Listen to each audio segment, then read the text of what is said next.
welcome to the show. This is Internet Uncapped. I am your host, Evan. Joining me, as always, is Mitchell, and our guest today is a stand-up comedian from Singapore, currently based in the UK. Please give a warm welcome to stand-up comedian Mr. Sam C. Hello.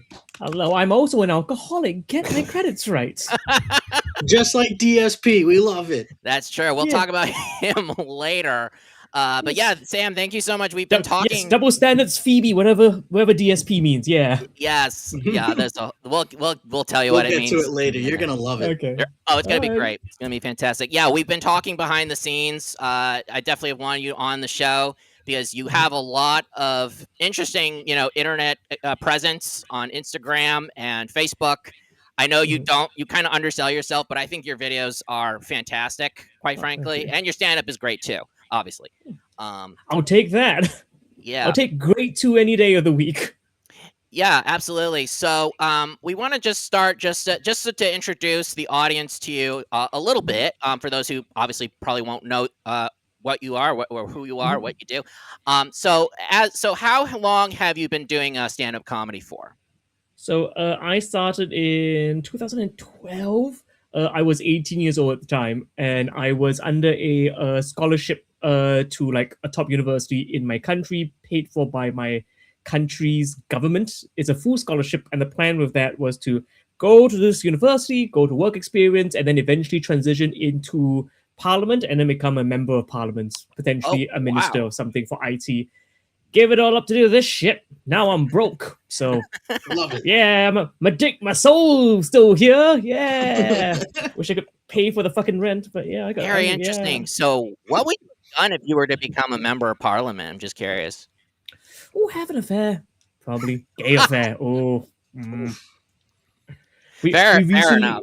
Yeah. You probably would have pulled all the corruption levers just for the sake of it. So here's the thing. Singapore had originally prided itself on being the least corrupt country in the world because we pay our ministers stupid, like 6 figures a year stupid. Like, because the theory was, if we give you so much money, you can't be corrupt.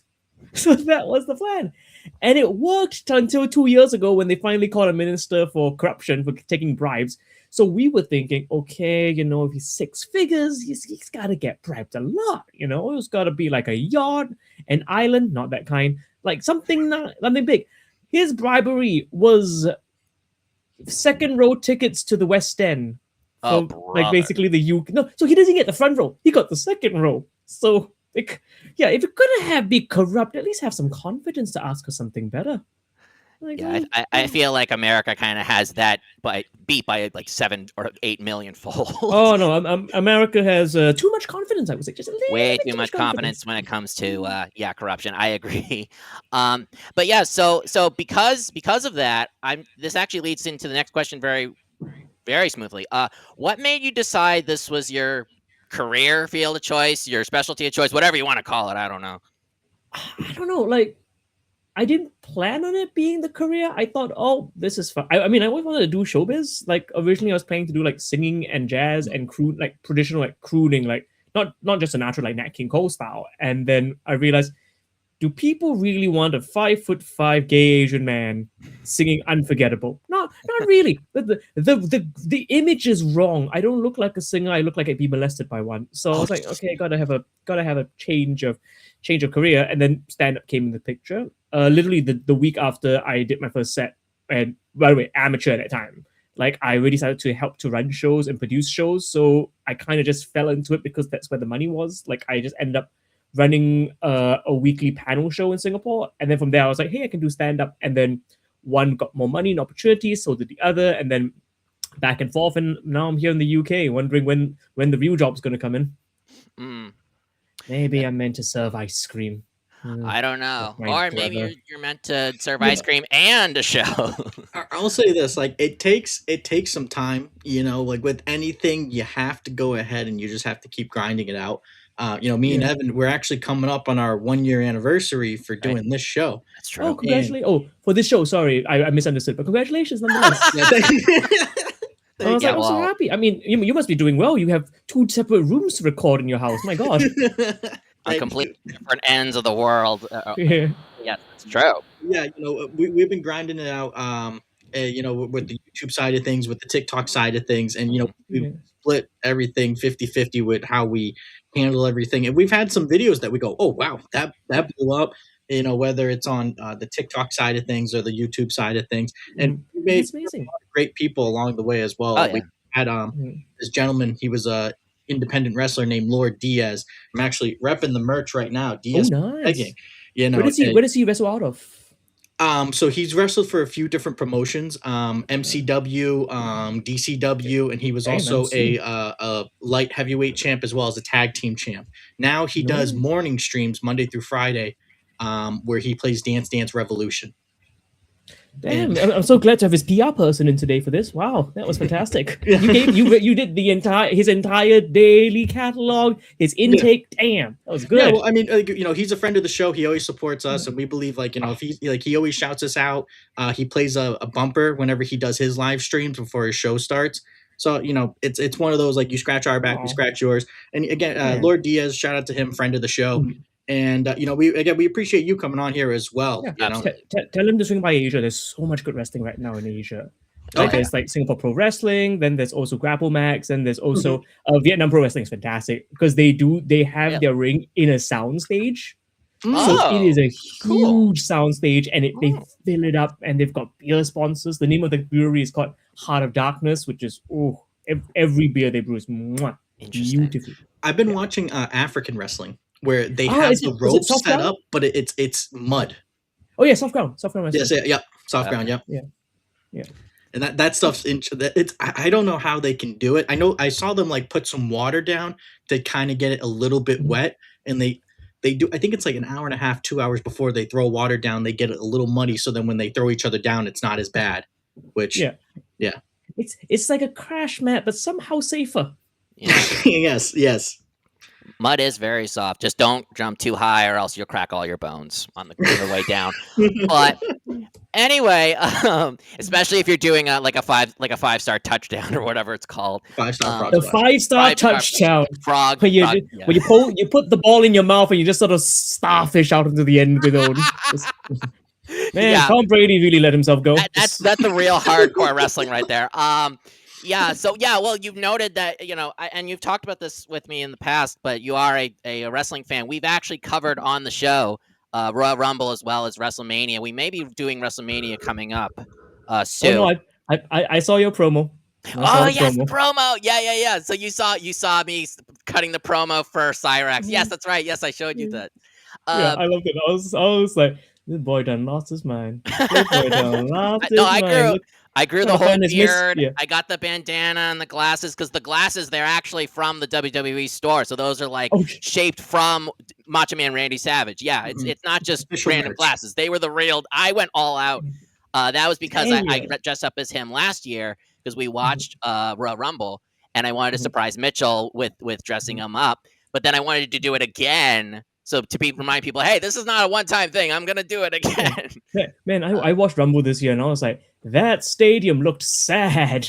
But it's not an empty stadium. It was full. But somehow they don't rush constructions. Don't rush your construction. You don't It have was time really to. interesting. Yeah, and what was really revealing was that you saw in the back row, there are like Yeah. so many empty seats, and then this tiny little cluster toward like the front, and I'm like, oh boy, I was like, that's not a good look. The worst When part you- for me though was I got totally fucking boned. Yes. I picked Seth Rollins to win. He doesn't show up. I picked Bianca Belair to win, and she doesn't show up. Totally got. What? And then I boned. chose Kit Wilson, and well, let's just say you don't want to pick Kit Wilson in Saudi Arabia Royal Rumble, but all right, fine. I take the L. I took a very obvious L. Mitchell took the L just because it just didn't happen. I think after the results on that Rumble, I think we all took an L. That's true. That's true. Yeah, but like who? So in any form of wrestling, WWE, AEW, any of these other international organizations, who right now is your favorite wrestler of all of them right now? Who's the one that's the most interesting or the Alive? you know? Alive has to be Alive. Okay.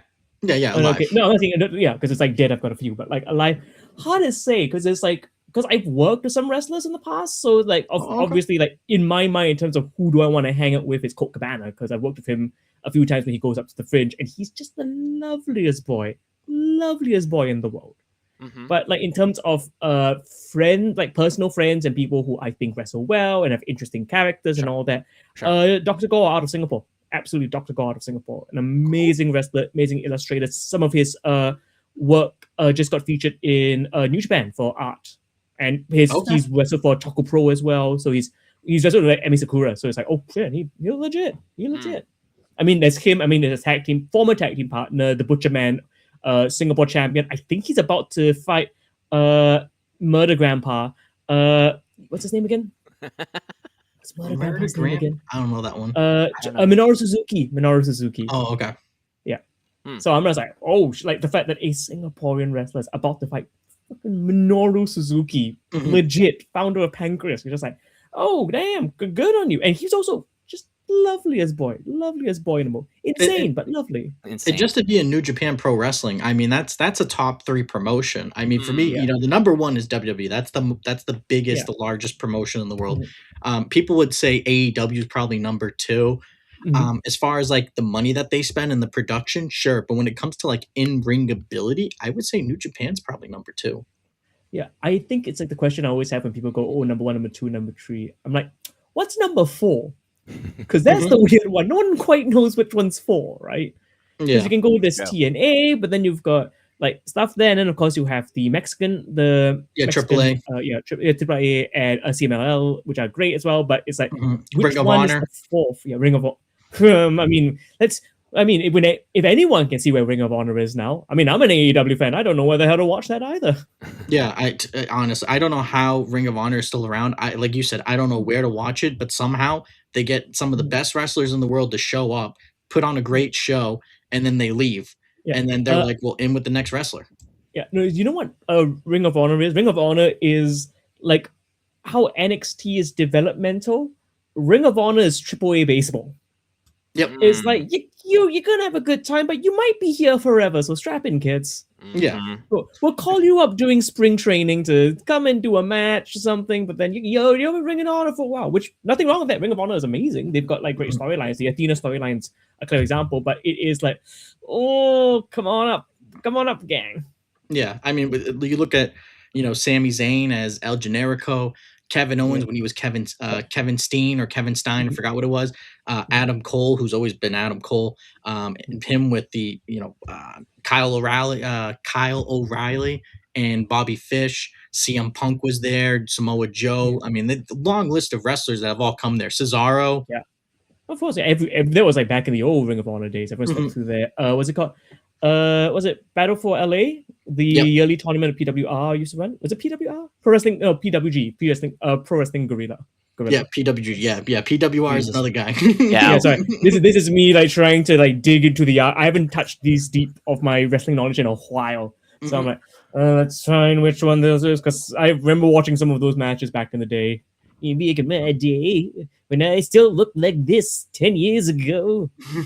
Yeah. I'm a cursed twink, damn it, I can't age. Holy shit.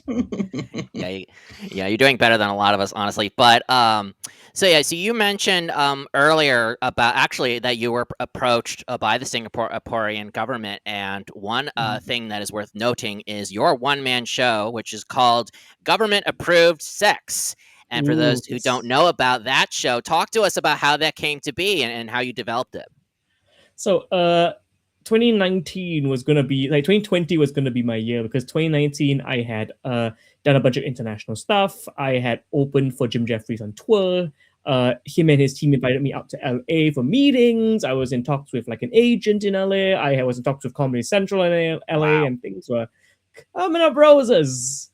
And then 2020 happened. A fucking wet market in Wuhan, and that destroyed everything. But because of that, things were just going a bit south, so I had to take any job I could find. And luckily, a job came from an old contact in the Singapore National Library. So for context of people who might not know Singapore, what like fun totalitarianism? Like, yeah, the government controls everything, but it works. It's like they have the Big Brother program, but no one's really bothered to use it. I'm not gonna lie. Like I'm on a few lists. I know I'm on a few lists, and even they're like, yeah, you're fine. It's like you're not causing problems. Yeah, I whatever. don't hate my government. I think they could do better, like any citizen does. But you do what you can. And in the in our country, the libraries are run by a central board. It's called the National Library Board. So every library is controlled by the government. Yeah. And they lost their minds and were like, let's get the gay guy to run a sex education workshop. Which I have no qualified training, by the way. I am a trained video game programmer from a technical college. Oh, wow. Basically, yeah. So I'm like, not exactly. I don't have any psychology training. I don't have any physiology training, many biology training. I've jerked off. That's about it. Boom, in there, baby. So, yeah. So you know how to use your right hand. Hands, please. Uncivilized swine. Yeah. So Exactly. some of us just imagine. We just think about it and poof, done. Oh man. I'm too creative to use my hands. There's a lot you can do with a jar of Mr. Peanut Butter. Yes. No, okay, we're getting that makes me think of that video, the kid who was like, "Yeah, I use the peanut butter jar." I don't know if you guys saw that video. No, which era of this? So this is also the thing. Whenever you discuss like memes or videos, I'm getting it up now. Yeah, you might as well just get it up, Mitchell. I'm pulling. Yeah. I'm on YouTube because right now. There's like the oldies of 2010s, and then there's 10s to 15, 20s, and then 20s onwards is like a Wild West, because it used to be like a video would go viral and it stays. That's now true. Video goes viral, it's gone in a week. Yes, like absolutely, yeah. All right, here we go. I got the video. Okay. Let's do it. Ooh, let's have a watch. Here we go. Information on what they stole? I don't know. But as long as they don't touch the peanut butter, because I did stuff to it. Do you have any information on what they stole? I don't know. He's so proud of himself. As he should be. As he should be proud of himself. Because he doesn't need to use his hands. No, he's got creativity. Man. You can use all kinds of other orifices. Exactly. So, but that's the whole point. Like, so I had to teach like a 10-week course on sex education and sex, and also about love. And the show contains everything I kind of learned, some fun facts, but also there's an underlying story of a guy I kind of ran into during the 10 weeks, and I was like, oh, how is this gonna go? It looks like I will be uploading the entire hour on YouTube this year. So good. Yeah, because we've tried to sell it to Netflix and they went, fuck no, we're not gonna let the gay guy have the sex education Netflix show in Asia. Absolutely. That is like, no, that is gay, no, sex, no, education, hell no. I'm canceling my subscription as we speak. Yeah, I mean, but here's another thing also about that. You might as well, honestly, own your content. Like, that show is yours. Whatever revenue you're going to get, that's yours. Netflix is going to screw you over anyway, so you know what? It worked out fantastically. I'm just hoping we'll get some views on that, but like it'll be online. It's one of my proudest hours, which I have a habit of saying this is my best hour yet for every hour I do. But I'm always like, if you can't say that, then why the hell are you making that hour? That's right. Like, why? If you're not always going to say this is the best thing I've ever done, then why did you bother to make it? You should always try to make it better every time, right? Absolutely. I can't agree with that more. We've had a lot of episodes. We've covered a lot of different topics, and sometimes it's good. Sometimes like, whatever, but we'll do it better the next time. We're always striving for greatness, so we absolutely know what that's like. But you've done it much longer than us, so we're just trying to figure the fuck out. I mean, that's the thing. Like I've been I started in 2012, so I've been doing it now for 14 years. Yeah. So technically, I should be, if I stayed in Singapore. And before I left, I was like top of the table. I could like get gigs whenever I wanted. I could arrange tours. I could sell out a theater. Here in the UK, it's back to square one. Like I have to like do the mics again. I got to start again from 10 minutes. And I'm a person with multiple hours under my belt. I still have to now prove I can do 10 minutes of comedy. And I'm like, I am one of the highest reviewed acts from my neck of the fringe. But hey, you can't just trust products anymore. That's good. We should always try to test whether our things are good or not, and especially in today's age of misinformation and everything. We should double check always. That's right. No, I totally agree. Mhm. Yeah, well, and you did mention, of course, that you've toured around many parts of Asia and even Australia. Now you're Yeah. based in the UK. Do you between the UK and Asia and Australia, are people more receptive or less receptive to your comedy in the UK? It's less about like continents, it's about certain towns and cities. Sure. Like for example, like in Singapore, it's always been hard to do some of my stuff because the Singaporean humor is very based in racial stereotypes and very race based. Some people might say it's even racist. I wouldn't say that publicly, but I feel that sometimes my stuff isn't like focusing on that. Like I've got other minority shit I gotta sell. Like Chinese is just one. Like we got plenty. Like we've got autism, we've got half blind, we've got like lactose intolerant. There's plenty to work there. And then you go down to Australia where everyone is openly racist and casually racist. Like this is and a genuine anecdote I tell is that one time I was hanging with my aunt for like a work drinks with one of her colleagues. And then he came up to me and generally went like, "Oh, are you Charlene's nephew? Oh, I'll see you're Chinese as well. Don't eat the dog. Sharon, white fluffers. He's gonna turn him into dinner. I mean, if he can see where the dog is with those little eyes, which is insane." Of course. The cap. No, we haven't even gotten to the best part yet, gents, because I didn't tell you where my aunt worked in. My aunt worked in a nunnery. Uh-oh. That was a head priest. Oh. We've been racially abused by a man of God who can just be like, "I'll forgive myself. It's fine." Wow. That's crazy. Not as That's crazy awesome. as the shit I've seen on the show, but it's crazy for sure. Yeah. And that's the thing. Like every city, every town is different. Like I've run into like lovely people all over the world. I've also toured a lot of Europe. I've played America. I have played in a. I feel just badge of honor for LA. I've played in the parking lot of a pizza joint in Los Angeles. Hey.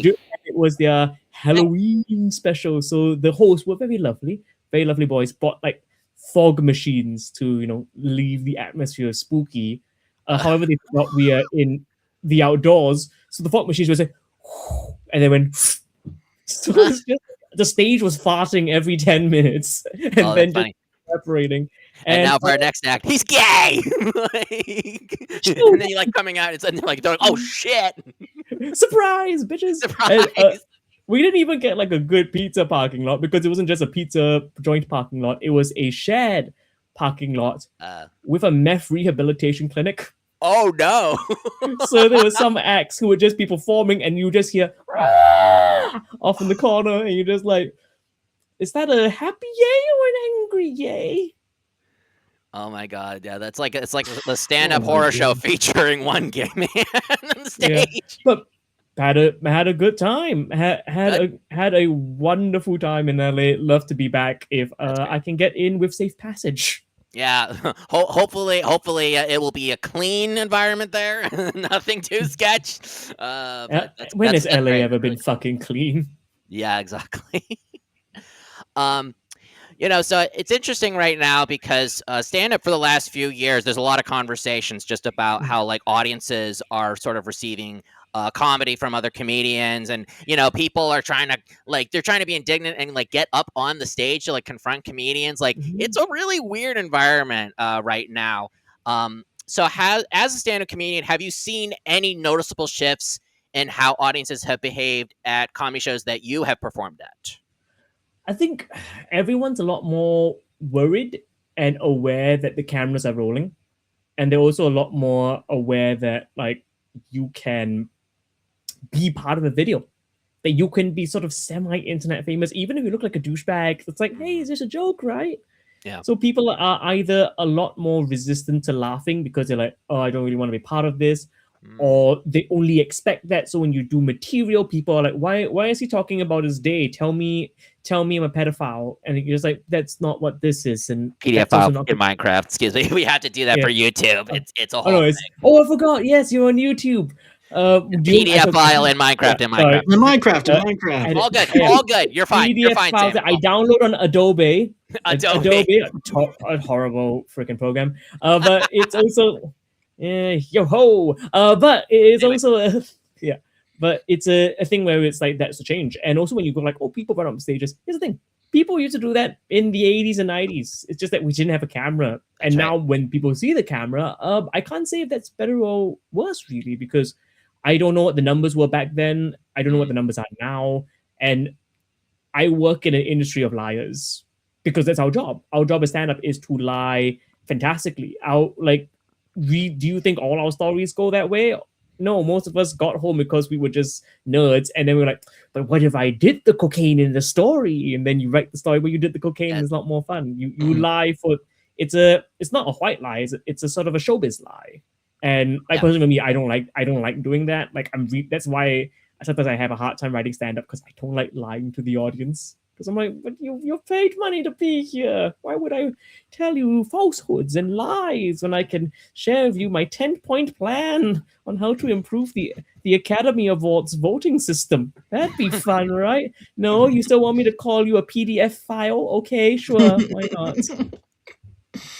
Sure. Yeah. And it's interesting that you mentioned that, because there's so much philosophy on comedy. And there's so much philosophy about like, how do you deliver it? Do you make it up? Do you base it on your real life? Do you make it up and base some things on your real life here and there? I mean, it's still debated widely even today. Like I remember Hassan Minhaj, he made up a story, and then it was some woman came out and said like, you can't do that. And then he got in huge trouble. So it's very interesting you mentioned that, because even today it's like it's still widely debated, like what is acceptable, like it matters what comedy is acceptable or not. You know, I mean, I'm not gonna lie, when that happened, it also happened to be right around the time where he was in consideration for taking over the desk for the Daily Show, and I'm like, hey, I'm not one for conspiracy theories, but I'm like, that happened a bit too cleanly. That's the kind of shit you see in like an award cycle when people and voters are voting for Academy Awards, and then that kind of story comes out. You're like, oh, that's campaign.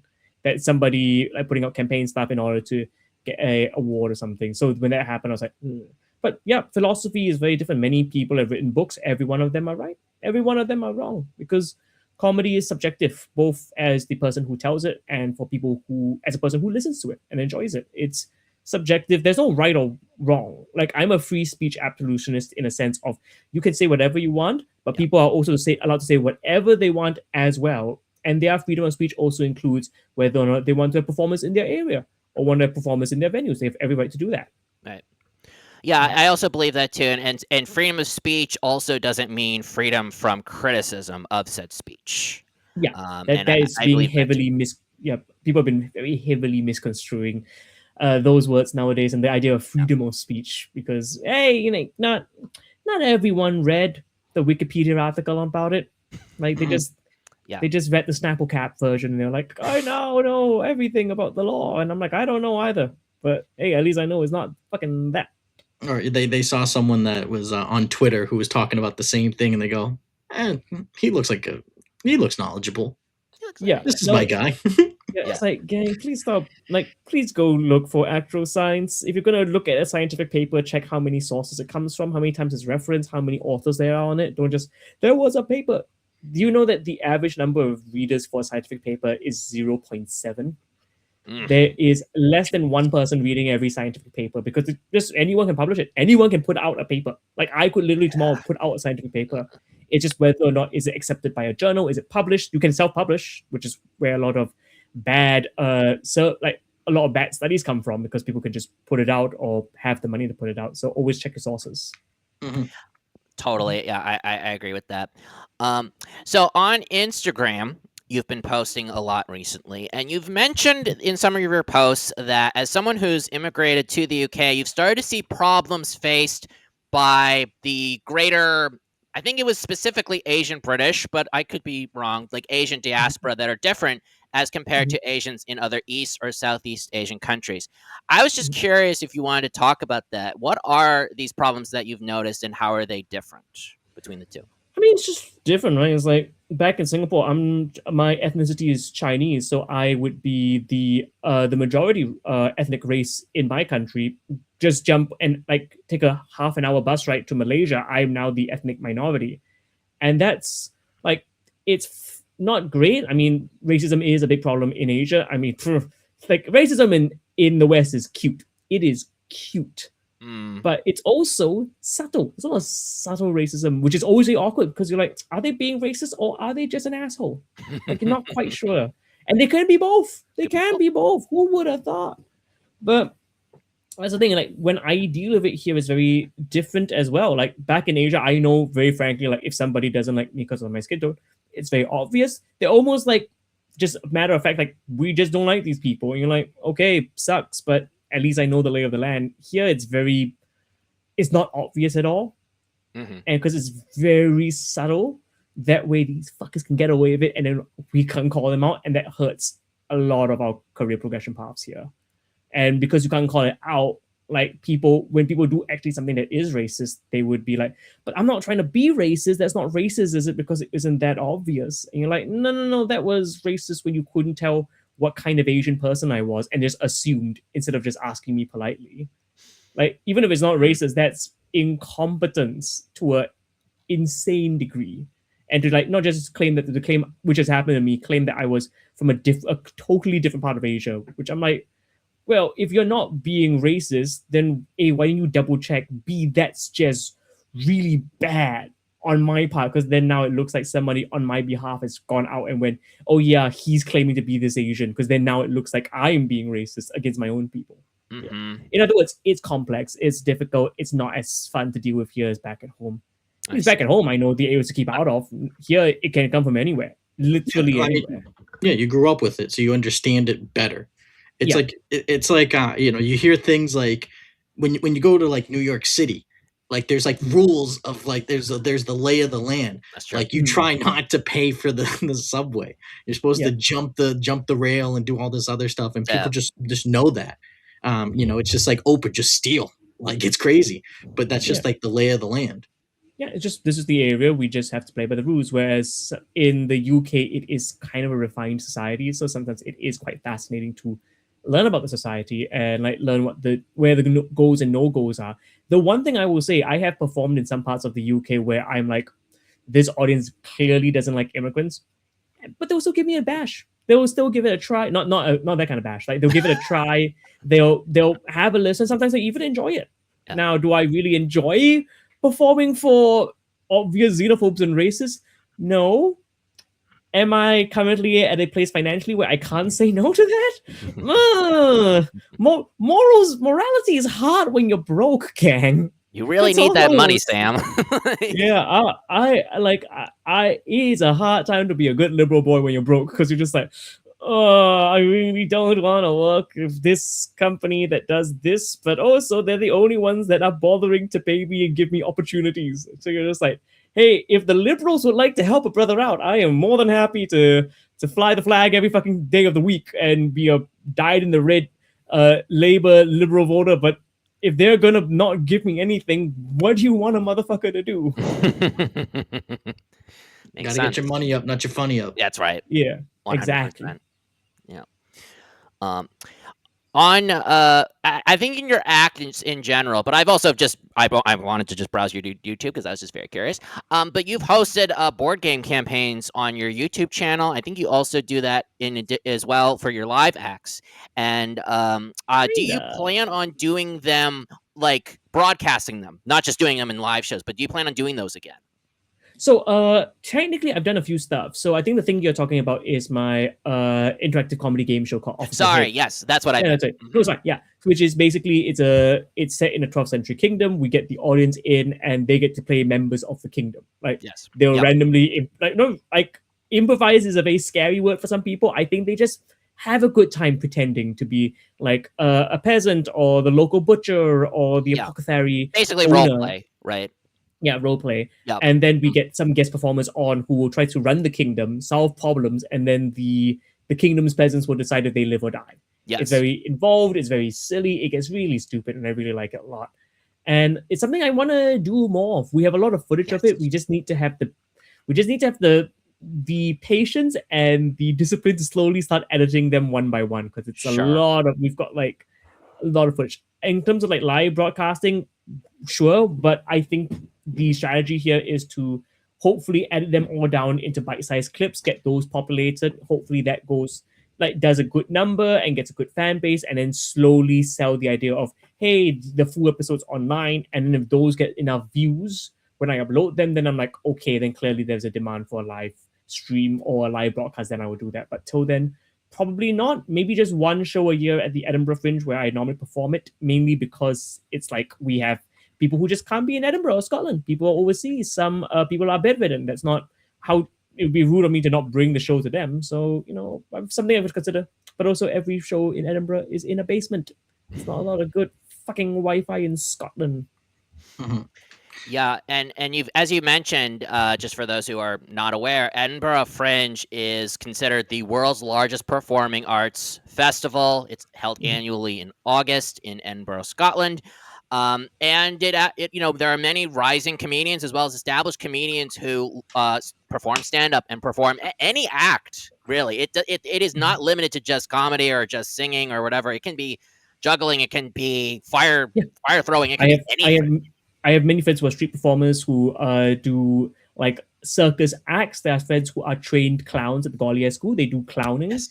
There's improv. There's the drama. A lot of great theater and art has originated from Edinburgh. Like Fleabag started in Edinburgh. Baby Reindeer came from Edinburgh. Six, the musical, came from Edinburgh. Mm-hmm.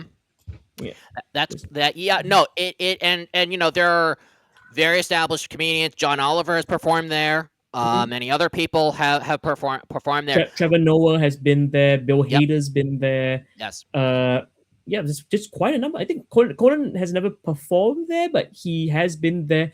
Sam Reich and a lot of the Dropout crew are now yearly participants. They are now up there every single year. Dropout, yes. Mm-hmm. Yeah, Sam Reich is very good. During your first time doing that, what was the first time like? Were you like shitting your bricks, or like how did you prepare for that? It was also 2019. Like I said, 2019 was a big year for me, and it was. Yeah, I know. You got double boned there. Holy. Yeah, I got. Yeah, here's the saying, gang. It's taken a lot of years to get over trauma of losing everything you had and then starting again. It takes time. Wow. Be kinder to yourself. Life doesn't come like life comes fast, but life isn't fast. Life is a long ass thing. So just be kinder to yourselves. Like you can do it in your own time. But yeah, when I first went up, I was lucky enough that I had worked with a lot of UK comics in Asia, so they kind of showed me the ropes. I made fast friends with a lot of people. It was just nice because I was willing to explore and engage new opportunities. Not like opportunities like business, but like new opportunities like, hey, give flyers out on a street while it's raining. Sure. Mm-hmm. Go do a show where you might have to be naked if you lose. Sure. Like just like go way up till 2 a.m. for a show where a man eats a kilogram, like I think a pound of cheese. Sure. Just slowly eating sliced cheese after sliced cheese for an hour. Or I had one a few years ago where my favorite show at the Fringe was at 1 a.m. in a karaoke bar in the basement, and it was done by a webcomic artist who I admire, and it was some of the funniest, darkest one-liners I've ever seen. Wow. Some like just really good. And normally at the end of some of these shows you have to tip because some of them are pay to enter, you buy a ticket. Some of them, hey, come in for free, and then at the end put some money in the bucket or scan your card and then tip that way. And then he just went, oh, you don't have to tip, I'm literally a multi-millionaire, I'm just doing this for fun, like here's a sticker from me. And you're just like, this is the art, this is the actual art that a multi-millionaire, but very successful webcomic artist can just be like, I'm just gonna do a show at 1 a.m. in a basement and have it be one of the best shows at the Fringe. And he just goes like, yeah, this is fun. This is what creativity is. Absolutely. Yeah.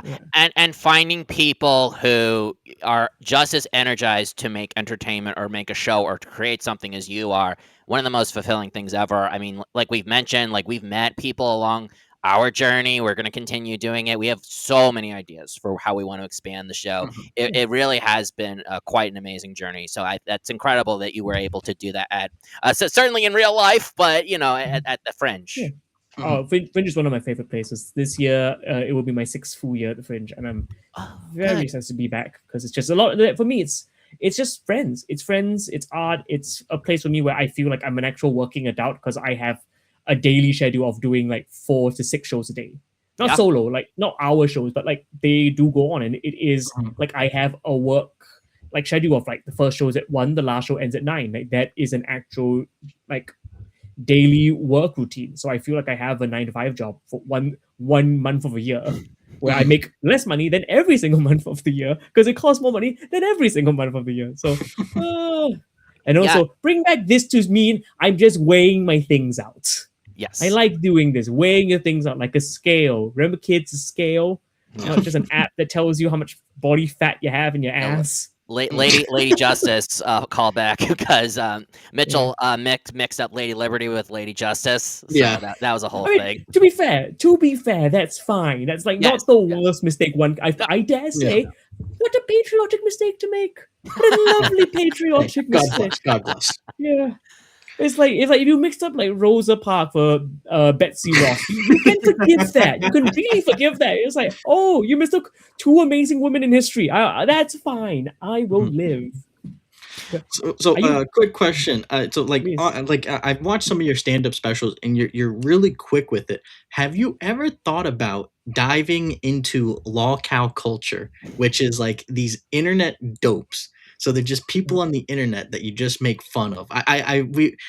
We cover some guys on here: Darkside Phil, PWR, RTU. We cover some of them. Cyrax, another one. Have you ever thought about maybe diving into that kind of culture? Because again, just in this conversation here, and then watching your stuff on Instagram as well. You're quick, you're witty. And that really, and like you have a great personality too. So I think there is something there. Like if you were to find a lolcow and kind of attach yourself, like there's another guy, his name is More Pegasus. He's a Singaporean American content creator, and he covers Hassan every single day. Hassan Piker, that is. And he just makes fun of him. And then he makes fun of him, Ludwig, and Cutie Cinderella, and a bunch of other people. And every day he posts a video like it's over for Hassan, and it's just kind of a running meme that he has. And every day he goes, you got to subscribe, otherwise Hassan's going to come over and he's going to shock you like Kaya. You're cooked. And that's how he starts all of his videos. Like it's always high energy, really good. And he's attached himself to Hassan where he just makes fun of him to the point that I think he has over 1 million subscribers now. That's crazy. So, I mean, personally for me, it's like not my style. Like, I mean, I grew up on a lot of insult comedy. So I grew up on like Don Rickles, who is like king of it. Then of course you have John Rivers, the queen, a lot. Like I'm good friends with John Robertson, who does The Dark Room, who is himself a insult comic. And we both agree, yeah, it's fun, but also like with the internet stuff, it does get like personal sometimes. Like when a lot of comics do it when we're on stage, once the stage is done, like we're off. Like we don't actually hate any of these people, like except when it's people we do hate, but most of the time it's not, because you, as the rules of comedy, you kind of only make fun of your friends, right? I'll throw a jab against people I hate, but I'm not going to spend the whole hour beating them up, because that is just very angry. Like that's not the kind of thing I want to do, because then I get angry and then I get a lot of annoyance. I used to get very annoyed all the time. I used to get very hateful in there, and it just didn't end up well. I used to drink much more than I should have. I used to like just be like a dick to very close personal friends. I just wasn't in a good place because I just had all this anger. And imagine if your entire career is weaponize the anger, get the anger on your side, and then you get successful.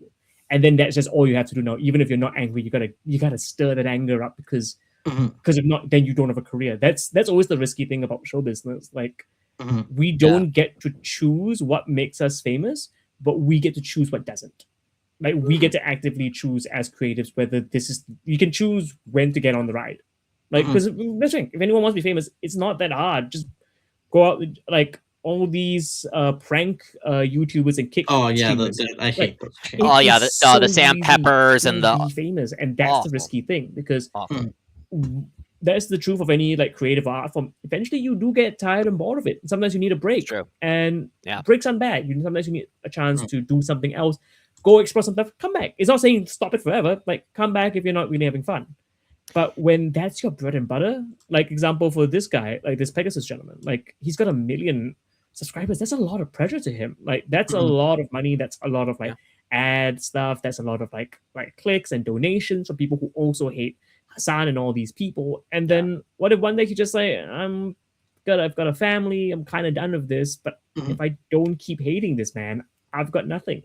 Yeah. And then you kind of paint yourself in the corner, and then you get angry with yourself. And I'm not saying that's a horrible way to live. If you can live like that, bully for you. Do it. Yeah, no, I agree. Absolutely. You get to get rid of all your hate and bitch out a person you dislike. Fucking sick. But not for me. I don't think that's the thing I want to do. It's not. I don't think I'd like myself in the morning if I'm like, hey, my success is because I just like was a dick to somebody that I didn't know that well, who didn't do anything that truly deserved. Like this person's life must be ruined. Like with this guy Pegasus, if he is successful, if he takes down Hassan, if he takes down QT, if he takes down Ludwig, and based on the pattern I'm seeing, any other left wing sort of streamer or sort of stuff like pro Bernie kind of streamer, then you're like, what do you do next? Right. What you go? Yeah. You go. Well, to you're Fox News? pigeonholing yourself That's in not a a great very career to specific have. corner, Like, and yeah, then, he just he kind of like he expands a little bit. Like he just talks about mostly, like you said, like left leaning people, but there are some other people that he does go after too. Like he has made some content on like iDubbbz and Anissa Jomha, if you know who they are. I don't, but that's how a lot of influencers work. Like in a sense, like you need to find more content than you are. Like people are gonna get bored of it's that one thing. You gotta go spread out, you gotta expand. They gotta test the waters as well. Yeah. And isn't that sad? Like not say sad, but isn't that like heartbreaking to be like, oh, I now need to go and find people to hate who I might not automatically hate, and now sick a fan base of 1 million people is on this person to hate, even if I don't quite hate them, and now send 1 million people to harass them just so I can keep afloat. I get what you're saying. So I agree with that, and I want to add one thing. I think it's bad, especially if it's just your only thing. Like there are some YouTubers like Nicholas Diorio, the YouTube side of things. He covers news. He talks about everything that's going on, and then he does give his critiques on stuff. But this YouTube is just his part-time. It's not his full-time thing. So he has his office job, and he's even said he was like, "Yeah, I just do this as a hobby. If I get bored, I'll just step away." And I think that's the way that's so healthy. Yeah, and I think that's the way that most people should treat YouTube. There was another gentleman that we had on here. Evan unfortunately wasn't able to make it, but his name is Duty Streams. We did an interview, and Duty Streams' whole channel is he documents Fancy and Duty Streams. That's where it's nice to know that's where I am on the guest rankings. I'm like, wow, I'm on the equivalent. We will get no one's I up to promise. Duty Streams. No. Basically, just amazing content. But if you talk to that name, holy shit! If you talk to Duty Stream, he's actually a really chill guy, and he always is super supportive of everyone's content. I've seen him before give other small channel shout outs. There was a gentleman who was a former vet, and something happened and he was disabled. I believe he was paralyzed. I have to check it out again. But he was like, hey guys, go over there, support his channel. He live streams, he plays this game. And so he's a great guy in that sense where he gives a lot of love, a lot of support. Okay, but good guy. Change your channel name for the love of fuck. No, that's the channel. Unfortunately, that's the it's joke. DOODY. Yeah, DOODY. Like it makes it better, but I think he goes ahead and he covers Darkside Phil, and if you know Darkside Phil, he goes ahead and he begs for money all the time. He lies constantly. He does a lot of nasty stuff. And Duty Stream just covers him, and he tells people like some of his theories about what he's doing.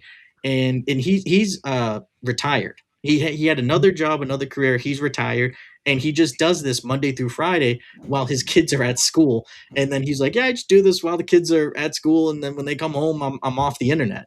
So again, like I agree with what you're saying. You got to have some balance, and you have to be able to be like, hey, this is too much. And he even said to me on the interview, he was like, yeah, I'm at the point now where I'm like, I had to step it back a little bit.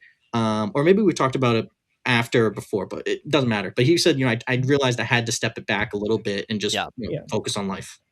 Yeah, I think that's also like, so the reason why a lot of people in what, I can't believe I'm saying it in 2026, but I think it's about, we're going to start seeing it in traditional art. I mean, it's like stand-up traditional art, but in terms of like, live performing art, which is much more traditional than your streaming art. Yes. For us, the barrier of entry is so much higher, which it doesn't seem like that, because anyone can go up and do stand-up, but to actually be successful, to make money, to have a career, it's a really high barrier. To be a success on YouTube, there is a high barrier, but we also know that you can get fast-tracked real quick. Fast track can happen really fast. Like within a year, you can become like a year or two, you can become a huge name. You can have a lot, if you're on the right stream at the right time, things can change. A good example is Corpse Husband, someone who basically was just on an Among Us stream and then blew up worldwide. And that's the thing, when we have to go and blow up in like live entertainment show business, no one's truly an overnight success, right? Most people who are like, where did they come from, have been doing it for 5 years minimum, and then they blow up. So we've had the time to grow, to learn, to also talk to other people in our industry about how blowing up happens. But I fear for a lot of the internet culture, it comes so quickly, no one's there to help you. You don't quite know what to do when you succeed, and it's horrifically fast. And that to me is something that I'm very terrified of like the future for myself and a lot of artists, where most of us can handle like the press and the media, but when it comes to online, that's a different beast. In media, you can't just put out a news article going, this guy is a piece of shit. Like, it has to go through an editor, it has to go through other people. If your PR persons know their PR person, they get in touch. There is like still some decorum. Like, not now, it's bad now, but there is still some play at hand. There's still backroom dealings. There's still sort of like connections that you have. Internet, anyone can just go online and post whatever they want about you. Yeah. And especially if you are an online figure yourself, that means there is less of that. There's also more ways for them to find you because they know where you are online. They know your business. They can physically hurt your business. If someone wanted to fuck with me or stand up, they have to physically come down to the venue and yell and heckle and whatever. That's a lot of commitment, and you got to buy a ticket. People can just DDoS attack you from their pajamas in their bed. Like that is crazy. Terrifying about online entertainment and how quickly it's grown into such a monolithic industry. Yeah. Without like the time it took to slowly build it up, like how the movies had it and TV had it and radio had it and stand-up had it. It took many iterations. Whereas internet is like, we are barely getting past the first grandpa generation of like Dan and Phil. Or like Charlie Bit My Finger. Or that's like, true. Like those guys are still only those are first gen. That's first generation, and that's less than 20 years ago. Yeah. True. Like Mr. Beast and everything that we have now, that's so quick. Like it takes time and decades for different generations of performance to come through. Now a new generation comes up every 2 years. Yep. Like big names will go. Like, do you think Ludwig's gonna be around in 5 years' time? Like at the level he is now? You think? No. I was gonna say not at the level, but he will. I think he still will be around. This is the one thing I'll say from because we were in middle school when YouTube first came out and really was on in the scene, and at the time it was Ryan Higa. Higa, Ryan Higa. He was the number one. I remember he was the first person to hit 1 million subscribers. That's right. And then when he hit that, he was like, now I'd like to be the first person to hit 5 million. And I know he wasn't, but I don't know who was the first person to hit 5 mil. I don't remember. But then you look at PewDiePie. PewDiePie was the first person to ever go ahead and I think it was like 50 million. And it just kept growing. And that was just stuff that, again, while we were in middle school / in high school.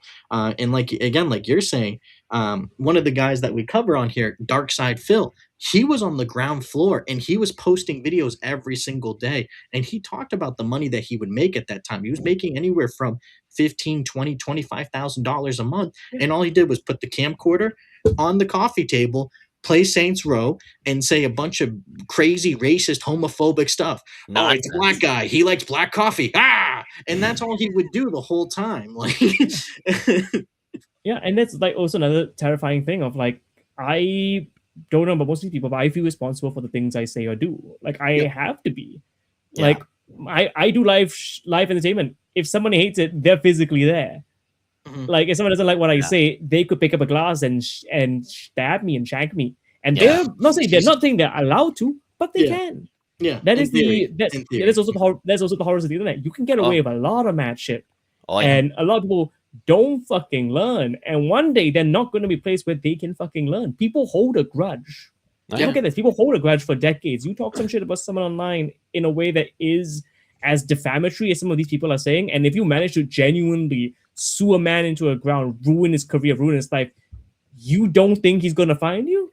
Mm-hmm. Like that's mad. Like how? Like to me, your entire career is basically going this person's shit. Let's laugh at him of that. And like you, I believe the term is you best protect your neck Mm-hmm. because that's the kind of shit where I don't ever want to get. Yeah, I don't want to get involved with that. Yeah, I do insults, I make jokes, but I know at the end of the day that hey, I probably have checked with them. Oh, they fucking deserved it, and it's also not as bad as some of the shit these people are saying. If I joke someone's a PDF file, most of the time they either are, they aren't, but it's like not real. Some of these people are like, and this is where they live, and this is their wife, and this is their job. You're like, whoa.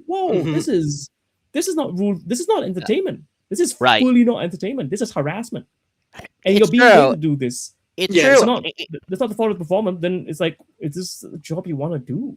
Yeah. See, I think it's also like the community's job to also keep people in line. Like there's one gentleman that we cover on here, Cyrax. He's a well-known PDF, and he has gone on to send some pictures of his member and saying your turn, cutie. And he is no one calls I forgot you're America. Call the cops. And there's a whole background about it because the Akron, Ohio Police Department are very aware. Hello. Okay. I go ahead. Oh, sorry. Wait, was there a sound thing? Can you hear us? Can you hear us? Yeah, I can hear you. Can you hear me? Okay. Yeah, okay, yeah, good. Okay. No, we I think we said PDF file too many times and now they're shutting us down. Yeah, Raystream, don't take us and also, I want to say this point. I'm not trying to like morally grandstand I'm better than people. No, you're not. You're fine. I just want to make it clear. It's not me trying to morally grandstand. It's something where I'm like, I don't feel comfortable and I am so psychologically curious about like what drives people to do this. Like I have friends of mine who like to do rage baiting, like not even for content, just in real life. And I'm like, why? Like your entire thing is to make your friends upset. Yeah, I mean, like not like just like teasing. I know what you're talking. I know what you're saying. The rage baiting. The rage baiting, I think, is kind of dumb. But I think like with someone like Cyrax, like we said, a known PDF, and he has been reported to the police, and they haven't done anything. Multiple times. Like 3-4 times, and they haven't done anything about it. He goes online, he calls people racial slurs, anti-Semitic slurs, and this dude he tries to go online and stream as for like 6 months now. He's been off the internet, but he still, when given a chance, he will come back and he will do something. And it's kind of scary because like the internet at large keeps him at bay. It's a gift and a curse when you know what he's doing, because if he's on your stream, he's going to be insulting you, yelling a bunch of racial stuff, but he's not doing the dark stuff, the really bad and people stuff. that he should be in jail, to be very clear, but in the meantime, and that's a fascinating thing, like because I didn't know there's this level of infrastructure when it comes to the online show business, where because like there's just a lot. Like you read, like that's the thing, like to sell out, to be a big name in the comic, you just have to sell out maybe like 1,000-seater theater. Even if you have 1,000 people that tune into, like only 1,000 people in your community, that's 1,000 people every night for a stream. That's a lot of viewers. Sure. And that's a small kingdom right there. That's a genuine small kingdom right there. And the fact that those people will donate to you, listen to you, do whatever you want them to do, that's the terrifying thing. I've seen that weaponized by some performers during the lockdown, and I was like, this is not a place I'm comfortable with media going. Yeah. Where it's like you just need to like there's no test of like there's no like test to the public. Because you don't have to go to the public, you can just like go to your fan group, which is fantastic. Oh my god, it's amazing. Imagine if I only had to play to the audiences that like me. My god, I'd be horrendous of a human. I'd be a horrible comedian and person if all I had was people who told me they only loved me every time. That's so unhealthy. It's true. Like me being in stand-up where I'm like I have to perform to hostile crowds of people that might like me. That has tempered me to be a bit a lot more patient, a lot more kind, a lot more understanding, because Yeah. you just don't really see the world till you're out there, and for a lot of people they haven't, but they give the impression they have, because when Mhm. you're online you can say or do everything you want. I could have told you that I have a university degree, that I am rich, that I am a successful comedian. People won't check, they'll believe it. Mhm. And that's terrifying, right? That's Because right. when the police don't come, when no one's going to stop you, what's stopping you but yourself? Exactly. And then what's the line? And that's scary to me. We're gonna wrap it up. I just want to say this, and then we're gonna get to the Yeah. next, the last big thing, which is that Yeah. the best entertainers, regardless if it's traditional media or if it's the internet, they are the ones who are able to sort of adapt to their environment. Mhm. And Mhm. these are people. I think about Conan a lot, in particular, Mhm. Conan O'Brien, Yeah. who got massively shafted because of what happened with the Tonight Show and Jay Leno. Mhm. And then he decided, you know what? I'm free. I'm not with NBC anymore. I'm going to do whatever the fuck I want. And he Yeah. did an entire tour. And all of these fans and people were like, we want Conan. We want Conan. And as a result, he not only was, he was very successful for such a long time. Then he got even more successful, and he built upon it was a downfall essentially at first. Yeah. And then he built him up, and it got bigger and bigger and bigger. And then he did things on his own terms on TBS with Conan.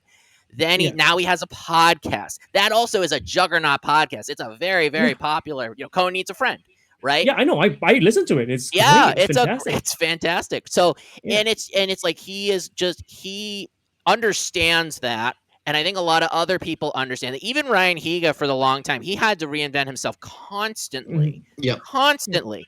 And and even if he isn't where he used to be, I think he's He doing still what has he a solid wants fan to base. do. He does Yeah. live streams on Twitch now. I think he doesn't do YouTube as much anymore. Yeah, He hasn't doesn't. posted on YouTube in 2 years, I think. Yeah, Maybe he longer. kind of Yeah. left. But it's to say that you've got to keep adapting. You can't be pigeonholing on one side Yeah. or going in Agreed. one direction. And and that's why we really carefully consider what the show is, because a lot of the lolcow and a lot of the other kind of stuff like that, Mhm. that's Mitchell's interest mostly.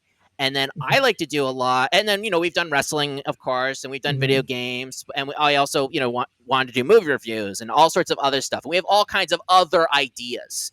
So it's like, get the people in, bring them in and know what works, and then do all the other stuff, and then see how you can, curate an audience on all the other content.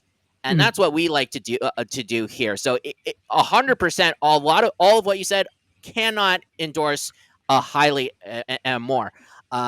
You hit the nail on the head despite the technical difficulty. And talking on my end. and speaking of lolcows, we actually do have a couple of clips, or a few So clips now we're rather, going to go to that. that Yeah. we wanted to Seriously, show yeah. you. Take it So away. let- Yes. Yeah. let Also, me get I it up. feel I'm so worried about like all that talking, because I was like just pontificating, and I'm like, I You're don't know this totally- culture at all. I like, let's see, this gang who's ever watching, this wasn't just me going, I need to say this. It's just me going like, oh, this Phil improvised. Let's try to sound philosophical, so it sounds like it was worth your time. Shit. And Fuck. this is actually him. This is Dark This is Side DSP. Phil, DSP, and this is how he talks to his audience when he's not doing well and he's not getting the tips that he wants. Uh-huh. But the problem is the other stuff that they say and do about me that's completely falsified, that they have absolutely no concrete evidence of at all, but they say shit all the time. All these crazy conspiracies they come up with, and YouTube allows it. YouTube just allows slander campaigns for personal gain. It's insane. Now, in reality, it's funny because... Here it comes. By the way, how about this? I don't know what the fuck idiots are talking about with memes and shit. Oh, it's like, he's just like me. I don't know what the fuck you're talking about. I don't follow your dumb fucking memes. So take your meme and shove it up your fucking ass, because I have the ability to make an observation that's factually fucking based. Oh. Just because I'm Darkside Phil doesn't mean I get to ignore fucking facts that the characters in this game are going through what I go through on a daily fucking basis. Shut the fuck up. Holy fucking shit, relax. Some people just can't control themselves. I'm not taking your shit. I don't care who the fuck it is. There's people in the chat right now. Oh, he's doing a meme. Oh, this is cringe. Shut the fuck up and eat it. Eat it. Give me your mailing address. I want to mail you a spoon so you can eat shit out of my fucking. I'm tired of people saying that because I am who I am. I can't say a factual observation. It's a fucking fact that the characters in that game are going through what I have factually gone through on a daily fucking basis for years. So shut the fuck up. I am not putting up with any of this shit ever again. You're going to tell me I can't make a factual observation? How about you kiss my and I'm fucking.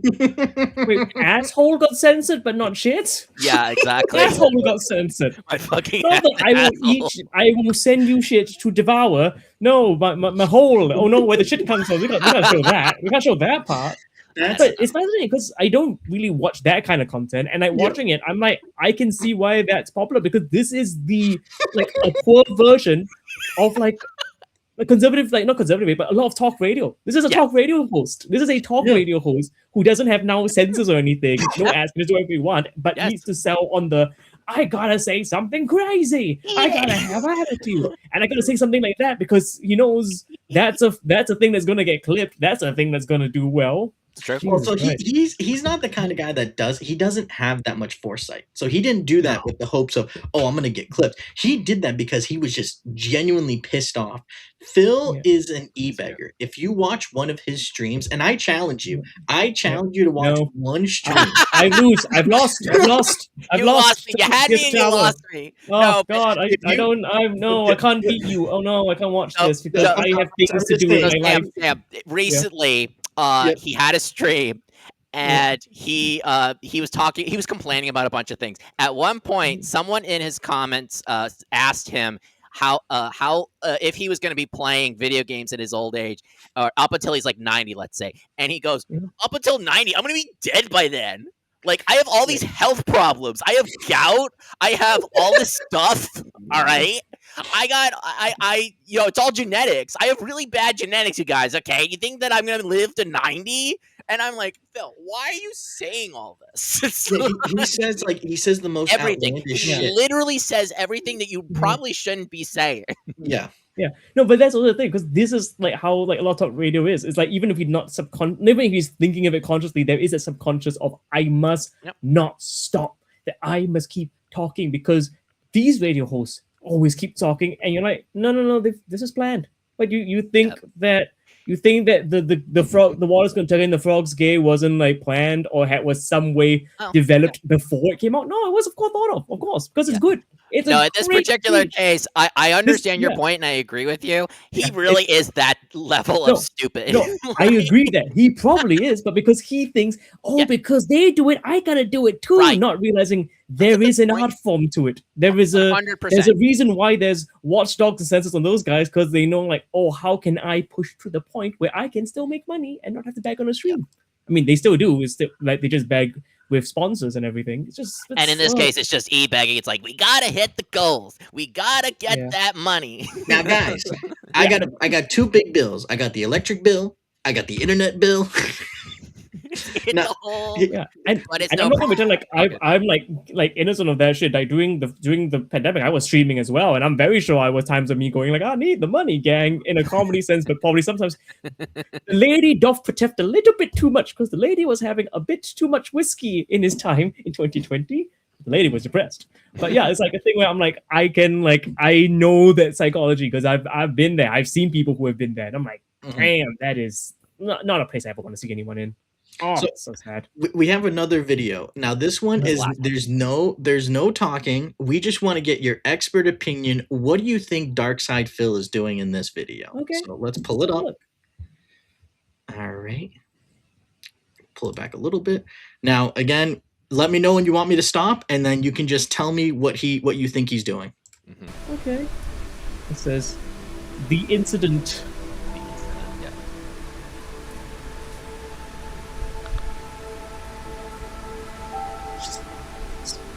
Where's the rest of his body? It's just a head floating on a. That's how he sets up his camera. If he's having a wank, he doesn't look happy to be there. That's a really depressing wank. Enjoy yourself. He's angry that he's I've gotta watch porn again. Enjoy it, brother. So this is, they call this, all the people that make fun of Phil, his detractors, as he labels them. Yeah. This happened on May 1st. They call this the national holiday. They call it the burst of May 1st. Now I'm gonna get to one part here, and then we got another question about this. So let's play it. Yeah. I mean, it looks like so much work. No wonder it happened on May 1st. That's Labor Day. Jesus Christ, he looks like he's God. Looks like a depressed, looking at depressed movie Joe. What the fuck? He's even sad. He's so over the fact he's come. My God, my Lord in heaven, man, and have fun with it. What is up, everyone? Hello, and welcome. Oh, the camera's on. The camera's been on the whole time, huh? I don't even know. Hello. Okay, so looking at this face here. Oh, let go. Okay, there is a very, very specific question in the community. Okay, now we have to know what team you are on. Are you on team load or team no load? Did he finish? Yes or no? I mean, it looks like he's finished with life. That's about it. That's not wrong. If he didn't finish, is he just like, I can't come, I'm too tired, let's continue? I could see that. But if he did come, did he not clean it up? Because he just reached out and started the stream, and then it was like, all right, let's start the game. Like, what? Like, hey, not to yuck anyone's yum. If that's your thing, that's your thing. I'm into some weird shit myself, like hugging. But like, my God, that's just if I had to say team, like, was it load or no load? Yeah, unload or reload. I think it. See now, Lily, like Lolcow is gone. I think it's me. Like, did Lolcow go for you? My thing cut out did too. Mitchell go for you? We're good. Yeah, we're good. I don't. Yeah, I got to refresh because I don't see Mitchell on the screen, or the man who could not come. I swear, honestly, it's probably the UK. No, I swear it's probably UK internet because we've had a lot of issues with the.